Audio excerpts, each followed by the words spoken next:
Chandragupta II, better known as King Vikramaditya, was reputed from his dynasty, but his ministers did not always approve of this dynasty. They were afraid he would give away too much there and would be nothing left to ruin the kingdom. Vikramaditya refused to listen to them.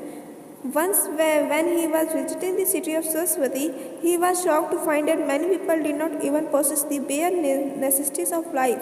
Please take out 5 lakh gold coins from the royal treasure and distribute them among these poor peoples, he commanded. Sire, if you give them so much now, you will have to raise money by increasing their tax. Later on, cautioned by his minister, we shall cross the bridge when we come to it, said Vikramaditya with a smile.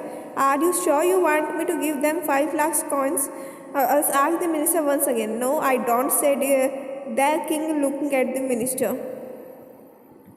Please send for 10 lakh gold coins and distribute them. Such a reputation of King Vikramaditya. He was also a scholar of renown and took care of scholars who came to his court. Hearing about his reputation, a poor poet named Matri Bandhu decided to try his luck there. He arrived at Vikramaditya court but decided not to ask for anything. He wanted to see if the king would recognize his talent, reward him accordingly. So when Vikramaditya met all the visitors, Mitra Bandhu only barraged him, said nothing more.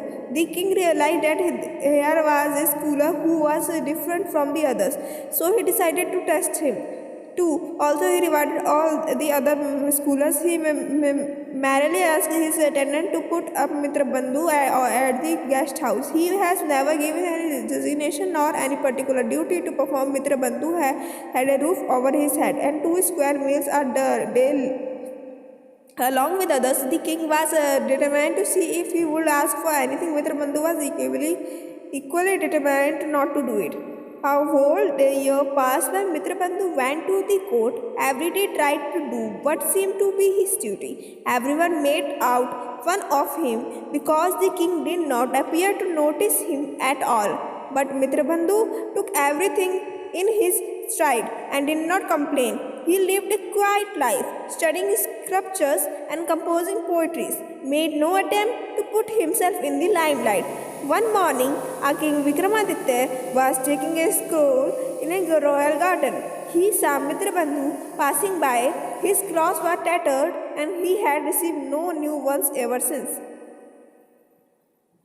He arrived, he looked at him a week because the 2 square meal he received were painfully educated and the king felt ashamed of himself neglecting him so badly.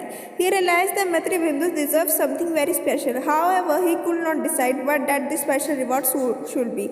Soon Vikramaditya forgot all about the poet who continued to live as before.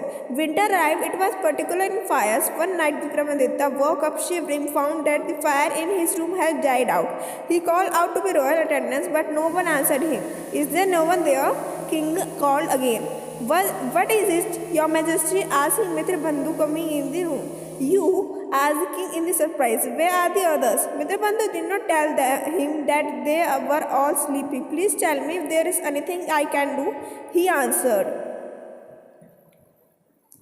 Please make up the fire in my room, he told Mitra Bandhu. Mitra Bandhu was about to go to fetch the pot of fire when Vikramaditya noted that he was also shivering with cold. Wait, he said, can you tell me what time is it? Just 1 more hour for sunrise, replied the poet. How do you know the time so accurately? Asked the king. Don't you sleep at night? Mitra Bandhu smiled but did not give a direct answer to the king's question. Tell me why you have been keep awaking when all others are sleeping, asked the king. Mitra Bandhu made up a poem on the spot and recited it to the king. In the poem, he described his worries, the pain of hunger, of cold, how he tried to warm himself by the fire, which was inadequate since he had no money to buy firewood, and how difficult it was to go sleep when he was half shaved and had no winter clothes to keep himself warm. He blamed no one for this situation. He said it was merely because he had deserted by his destiny. King Vikramaditya thanked him and asked him to go and rest. This time he was determined to do something for the poor poet who was suffered so much. In those days, Kashmir was part of Vikramaditya kingdom. The ruler had just died and there was no one to take care of the state. Vikramaditya decided that he would make Matribandhu, the ruler of Kashmir. He went a messenger that very night saying that he was sending Mitrabandhu to Kashmir with the necessary letter of authority and that he should make the king of Kashmir. As soon as he arrived, he felt happy that he was able to reward Mitrabandhu suitably. But when Mitrabandhu left the king to go back to his room that night, he was heartbroken. The king had told him nothing despite knowing all this situation. Mitrabandhu felt quite sure that the king's heart was untouched and he meant to do anything at all for him. In any case, his existence was hard one and he felt no wish to continue. So Mitrabandhu decided to leave Vikramaditya kingdom the every next day. He was surprised when the king attendant come to no one shall so long am I alive, said Mitrabandhu as he left the court. All these present in the court blamed the king for the letting him go on a long and difficult journey without adequate clothes and money. But Mitrabandhu said that nothing set off the errant feeling even more hurt. So the king felt that he was only good enough for becoming a messenger.